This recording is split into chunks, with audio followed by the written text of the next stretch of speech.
Hello, everyone, and welcome back. So, what's on tap for today? Well, folks, the NFL is experiencing some backlash. That's right. The no fun league, the wokeness, it's coming to bite them right in the derriere. And the reason why is because the country's divided, because Sheryl Lee Ralph sang the Black National Anthem right before the national anthem for the United States of America. Folks, we're going to get into all that in the next few minutes. But before we do so, we just want to let you know you're watching the Dr. Nasir Sheikh Show. I'm your guest host. My name is Dr. Nasir. Like, share, and follow us. Hit that subscribe button. Hit that notification bell too. What I'm going to do is play a few seconds of the Black National Anthem. And then we're going to come back and give a discussion and a talk on what our thoughts are, all right? So let's go to the Black National Anthem right now.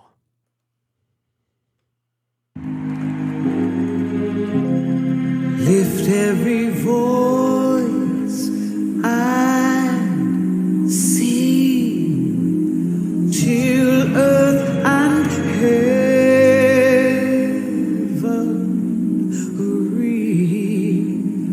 ring with the. So there you have it. I mean, listen, I just sang a few seconds of the lyrics. A very nice song sung by Sheryl. It's got beautiful lyrics, but to equate it, folks, with the national anthem of the United States, that's where the problem lies. All right, that's where the problem lies. What I want to get to is some of the background information on this. So let's go to that. I think that's cut 17. We're going to go to that right now. So just as we were saying, what could be more divisive in a country? Can we at least come together on a national anthem? Can we at least come together on a flag? Are we going to have different flags now? Are we going to have a black flag, a brown flag, a Chinese flag, a Japanese flag, a Middle Eastern flag? How about an African flag? Because a lot of blacks in America don't want to be called African American. They say that's not the term they want to use because they have nothing to do with Africa. Nothing at all. They didn't come from there. They were never born over there. They were born in America. So what are we going to do? We're going to have an Indian flag, a Pakistani flag, an Indonesian flag. What about the national anthems? What about if you're really truly doing this? I believe it was back in 1917, the NAACP, they adopted, the Black National Anthem at that time. And, it's good for the social justice warriors. It's good for the white elite establishment. It's good for the wokesters. It's good for the people, okay, that, just want to cause division and stir up trouble, basically. You very rarely see blacks basically saying, hey, we need another anthem. In fact, it's the other way around. It's the white elitist liberals from the Northeast and the West and the Northwest that basically come in on this. So again, singing it before the Super Bowl, again, in such close proximity, just before the real national anthem, folks, it's just, again, the height of wokeness, the height of stupidity, the height of idiocy, the height of moronicity. It is completely retarded. It is something that will actually, that's right, it's going to retard the growth of the United States of America. It's going to retard basically the coming together of people. It's going to separate everybody. It's going to divide. That's what it's going to do, because now we're talking about it. And you've got a percentage of the population that says they want it. Another percent of the population say that it's reprehensible. It shouldn't be done. It's not in the same breath as the national anthem for the country. How many other countries do this? And as I said before, are we going to have a national anthem for are we going to have a national anthem for the Jewish people who were here before? How about the Native American Indians that were here? How about Native Americans? Are they going to have their national anthem played too? What about the Chinese that were here back in the 16, 17, 1800s? Are we going to have a Chinese national anthem, a Japanese national anthem, because the Japanese were interned here in camps during World War II? We're going to put one on for the Indians and the Pakistanis. We're going to put one on for the people in Saudi Arabia. We're going to have a national anthem for everybody that comes in the United States of America. Is that what we're going to do? We're going to be playing, okay, 100 different national anthems plus? I mean, this, folks, is just unbelievable. It is unbelievable. And it is what progressives do. It's what the academic elites do. It's what the lamestream media, the alphabet networks, it's what they do. It's what, um, all the hypocrites in Hollywood, this is what they do for the elitist liberals of the Northeast, especially the white liberal elites.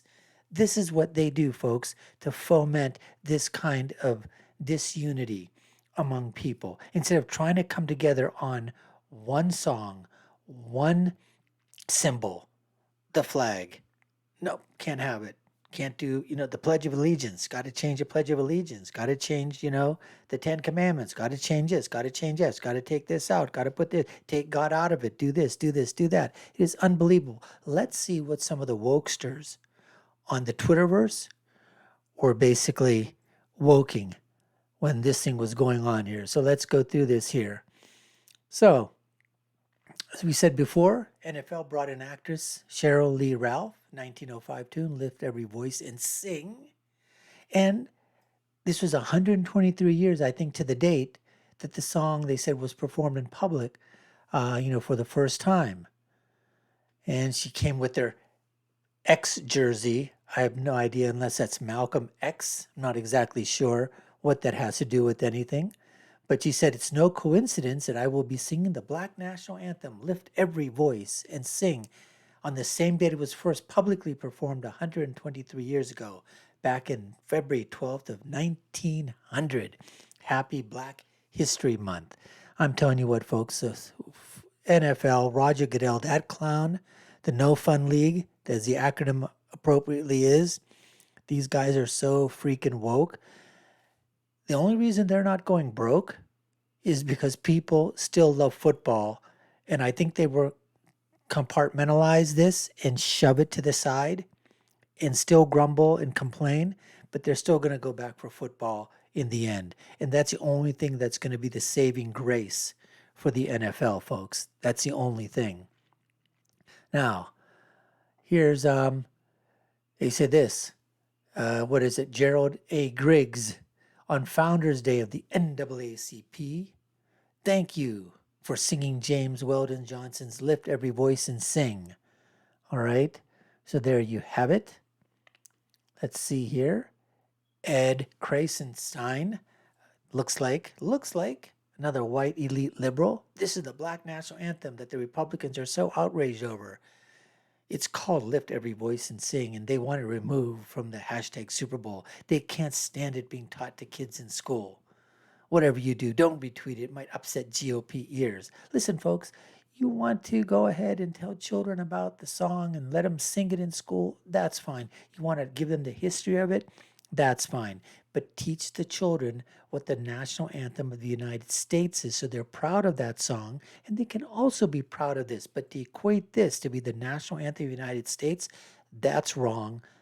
That, to me, is not the way that it should be taught. That would be an absolute lie. That would be a historical lie to equate this song with the national anthem of the United States of America. Because you said before, what about all the other ethnicities? What about all the other heritages? What about all the other people? What about the other countries, races? What about their national, song?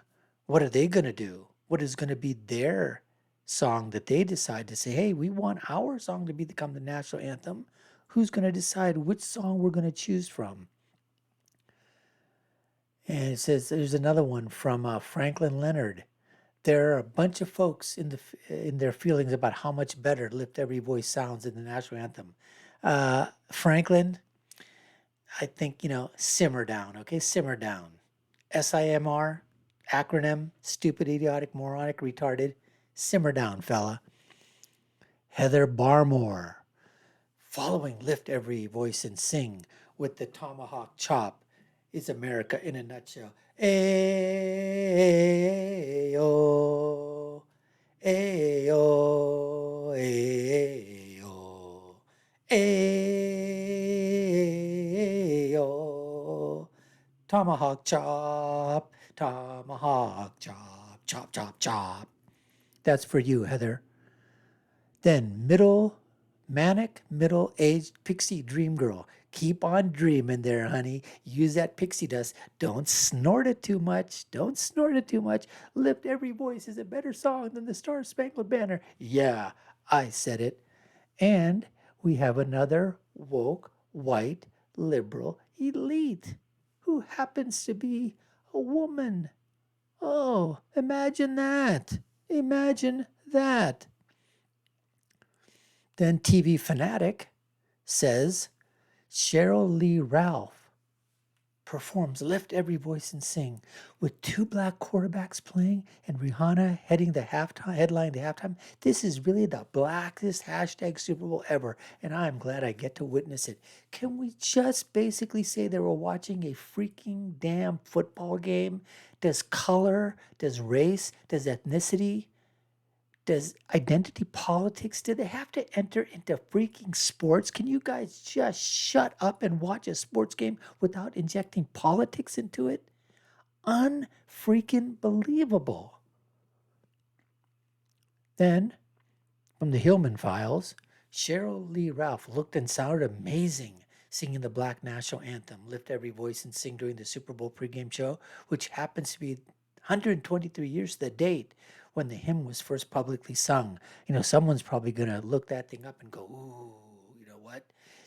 This was exactly what it was supposed to be, right? God was on our side. 123 years. 1, 2, 3. Ooh, look at the numbers. It's numerology. You know what's going to happen, folks. And listen, what is it with everybody all of a sudden wearing red? Right? I mean, we had a devil at the Grammys. Cheryl's wearing red. I think Rihanna or whatever, she was wearing red or pink or whatever. What is everybody doing with the red costumes all of a sudden? Unbelievable. Then Matt Miklatos says, the Black National Anthem will be playing before every NFL game this season was especially baffling to me as Christians complaining about a hymn playing before the Super Bowl. Maybe they should reflect on the lyrics. And then he goes through the lyrics here, which has, it's talk about, God of our silent tears. I mean, go on with that thing. You can take a look online and see what they sing. Look, it's got beautiful lyrics. It was sung beautifully. Anybody who's going to come out and sing the song and sing the anthem is going to do a fairly good job, I imagine. Chris Stapleton, the country singer, he did a phenomenal job on the actual, real national anthem of the United States of America.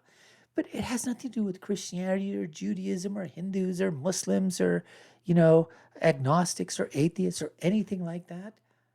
I'm sure the atheists and the agnostics are upset about this thing because it's got God in it.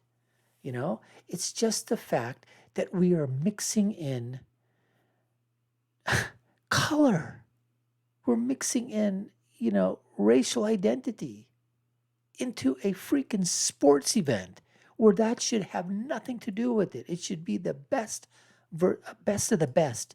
And we're watching sports at its highest, at its competitive best in the United States of America. That's all it should be about. But no, everything has to be made freaking political. Now, let's see. Not everyone, though. Not everyone thought that having a song that appealed to blacks was a good idea to show national unity for a game that purportedly hopes to appeal to Americans of all races. Darrell B. Harrison, what did he say?